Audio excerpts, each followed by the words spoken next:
Hello, hello, amis de la motivation, bonjour, j'ai le plaisir de vous retrouver en ce lundi 11 novembre, jour de célébration du centenaire de la fameuse armistice de la Première Guerre mondiale, la Grande Guerre de 14-18, tout le monde le sait. Je ne sais pas s'il reste encore des poilus vivants, j'avoue que je n'ai vraiment rien lu là-dessus dans la presse, je me suis vraiment concentrée sur autre chose, notamment sur le thème du jour.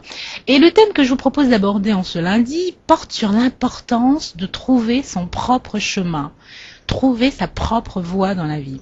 Il est évident que ce thème est en lien avec quelques épisodes précédents.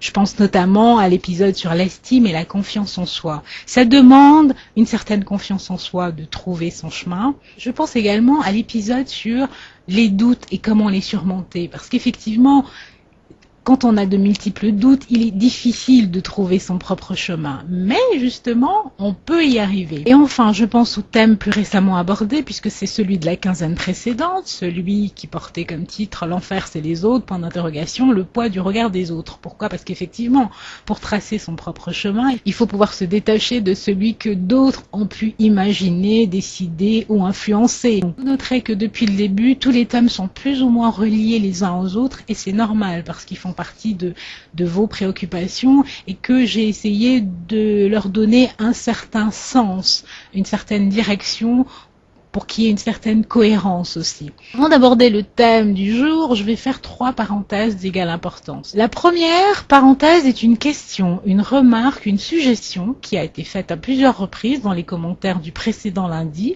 par de nouvelles personnes avec lesquelles j'échange désormais sur YouTube. Certains d'entre vous, dans ces commentaires, et je le comprends très bien, regrettaient de ne pas me voir apparaître dans les lundis de motivation. J'ai répondu naturellement individuellement aux personnes qui m'ont posé la question. Pour les nouveaux arrivants qui se poseraient également la question, j'y réponds dans la vidéo annonce de la saison 2. Je vous mets le lien, donc en cliquant sur ce lien, vous me verrez expliquer les raisons pour lesquelles j'ai choisi de poursuivre ce rendez-vous de développement personnel sous ce format de podcast. J'espère à l'avenir pouvoir le faire évoluer, qui sait, pour la saison 3, vers un autre format, mais pour l'instant ça ne m'est pas possible. La seconde parenthèse concerne le récent changement dans le fonctionnement de YouTube. C'est simplement pour dire à tous les détenteurs de chaînes qui ont constaté ces derniers jours qu'elles ne pouvaient plus répondre à certains commentaires de leurs abonnés, qu'il y a quelques manipulations à faire sur Google+, pour pouvoir de nouveau communiquer normalement. Moi, je l'ai appris assez tard. Je n'ai pu que le constater directement en postant ma dernière vidéo sur la routine internet d'octobre, et là, devant le fait accompli, comme tout était déjà prêt pour que je publie, j'ai ajouté sous la vidéo un commentaire que j'ai placé au-dessus des autres, dans quelques mots, ce que j'ai fait, moi, pour pouvoir répondre de nouveau à mes abonnés. Je ne sais pas si YouTube est en train de faire des essais, s'ils sont en train de tester quelque chose et qu'ils vont l'arrêter à un moment ou un autre, je n'en sais strictement rien. Donc pour l'instant, moi j'ai trouvé cette parade. Voilà pour la deuxième parenthèse. La troisième parenthèse va en réalité être couplée à mon rituel de revue de presse habituel. Là, je suis sur le site de l'agence Bretagne Presse, pour vous montrer la date du jour. Je dois dire quand même que c'est un site qui est bien fait, qui est fonctionnel, et c'est pas toujours le cas, je suis sous le charme. Enfin bref, je digresse. Je n'ai pas choisi ce site par hasard, mais plutôt pour faire un clin d'œil à 2 fidèles auditrices bretonnes qui, par leur enthousiasme, ont fait découvrir à d'autres personnes de leur entourage ce rendez-vous des lundis de motivation.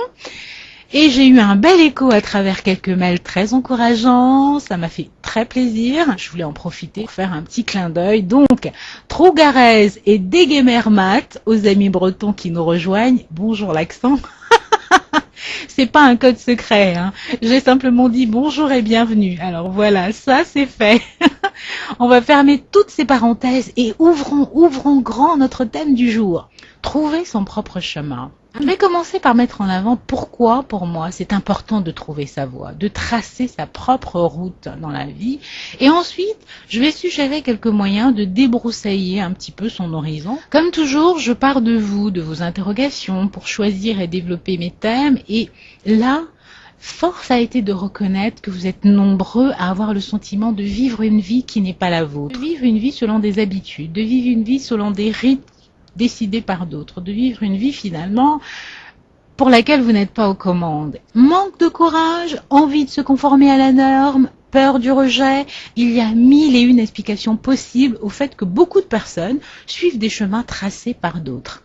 Attention, hein, je suis pas en train de dire que les autres ne peuvent pas être de bons conseils ou des impulseurs ou des prescripteurs bienveillants, parce que tout à coup, ils auraient identifié un talent chez vous que vous ne voyez pas ou dont vous n'avez pas conscience. Parfois, ça se passe de cette manière. Vous ne saviez pas trop comment vous orienter et bingo, un regard extérieur a pu déchiffrer votre désir et vous accompagner peut-être même pour mieux le définir. Dans ces cas-là, c'est Lucullus chez Lucullus. On sabre le champagne ou le cidre et en avant la musique. C'est pas ce que je discute. Aujourd'hui, ce dont je parle, ce sont des cas particuliers. Ils concernent une majorité de ceux qui ont le sentiment que leur chemin, leur voie a été tracée par d'autres. Si ça ressort à ce point, c'est qu'il y a un besoin de s'affranchir de tout ça, de sortir de tout ça. Il semble qu'il y ait cette quête en vous. Et je pense que ce n'est pas pour rien. Je suis persuadée que de même que notre corps est une machine extraordinaire dont chaque élément a une fonction précise au départ, que tout est relié de la tête aux pieds,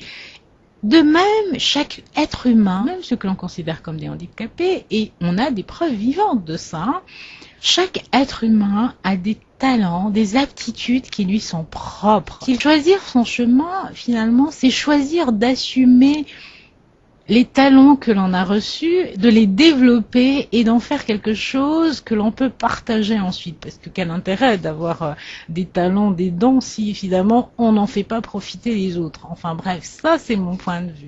Et ça veut dire aussi que choisir son chemin, c'est choisir d'assumer les résultats, bons ou mauvais, que cela peut entraîner. Et en même temps, c'est faire le pari du bonheur, parce que vous surmonterez plus facilement les obstacles, vous vous surpasserez forcément, parce que vous serez dans votre élément, parce que vous sentirez que vous êtes en train de faire ce pourquoi vous êtes fait.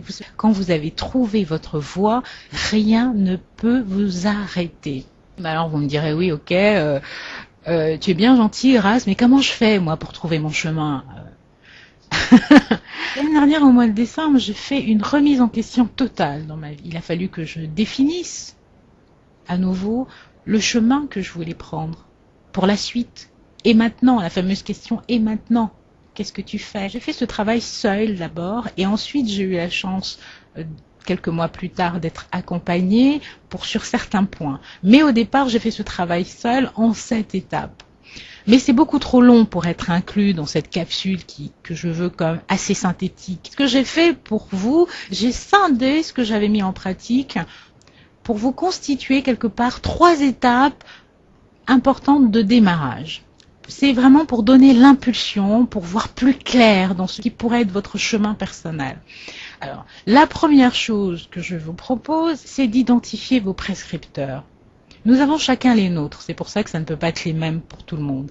Pour les uns, ce sera la famille, pour les autres, c'est la vie d'amis proches, les fameux meilleurs amis, ça peut être aussi des images de référence, qu'elles soient médiatiques, qu'elles soient artistiques, culturelles, politiques, bref, des images de référence qui sont sous les lumières. Vous trouvez des ressemblances avec ces personnes-là, vous vous en sentez proche, et ce sont pour vous des prescripteurs, parce que ce qu'ils font vous influence, c'est ça les prescripteurs. La deuxième chose, je vous propose de faire une liste de ce qui vous anime vraiment, mais vraiment, vraiment sans frein.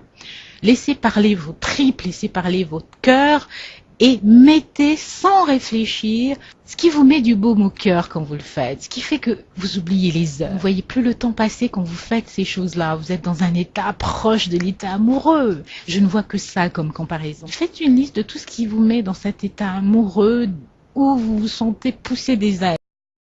Important, j'insiste sur le fait que vous ne devez pas penser à vos aptitudes, pas encore. Ça, c'est quelque chose qu'il faudra faire après.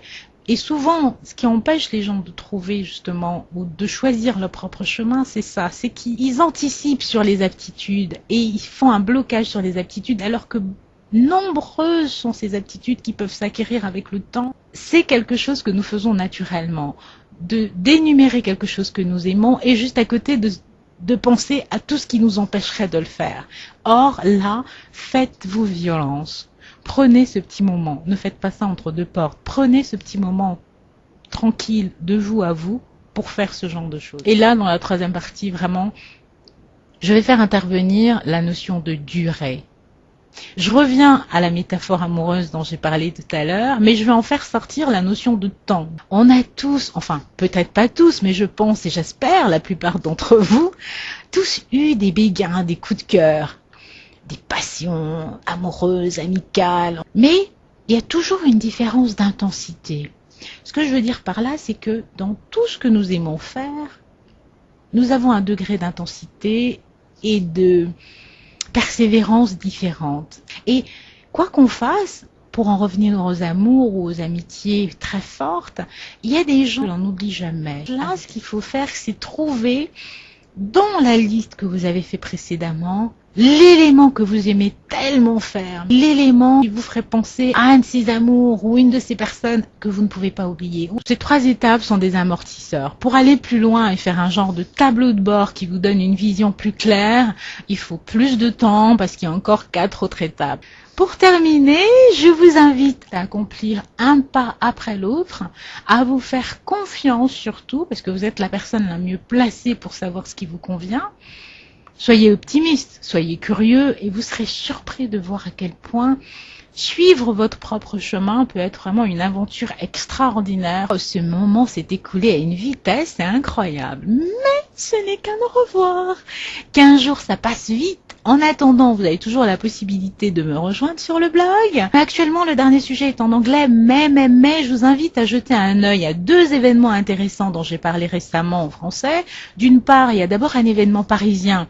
Donc si vous êtes à Paris ou dans la région parisienne, que vous êtes une fille ambitieuse et que le networking vous intéresse, ou je ne saurais trop vous recommander d'y jeter un œil. C'est pour le 19 novembre et si j'avais pu, j'y serais allée. D'un autre côté, il y a aussi un événement sur le marketing direct qui, ma foi, est très intéressant. Alors, ça se passe à Lyon le 13 novembre. J'y serais allée si je n'avais pas déjà des choses de prévues, mais je vais suivre ça sur Internet. Donc, si vous êtes dans les environs de Lyon, et si ce n'est pas pour vous, pensez à votre entourage et peut-être des connaissances, des personnes que ça peut intéresser. Vous dites, ah tiens, je connais un tel, un tel, un tel. Voilà, il faut aussi de temps en temps ne pas penser qu'à sa pomme et savoir partager des informations. Ceux d'entre vous qui êtes sur Facebook pourront toujours m'y retrouver. Dernièrement, j'ai fait la part belle à quoi on s'est bien amusé au Royal Cake de Kate et William qui a été resservi au petit George. J'ai fait un petit clin d'œil aux Philippines, j'ai fait un petit clin d'œil au centenaire de la naissance de Camus également. Bref, il y a toujours des petites choses intéressantes qui s'y passent quand j'y suis. Et vous êtes les bienvenus. Cette fois, c'est vraiment terminé. Je vous donne rendez-vous le 25 novembre au soir. Amis de la motivation, prenez grand soin de votre corps, de votre esprit et de votre cœur. Bonne quinzaine. Au revoir.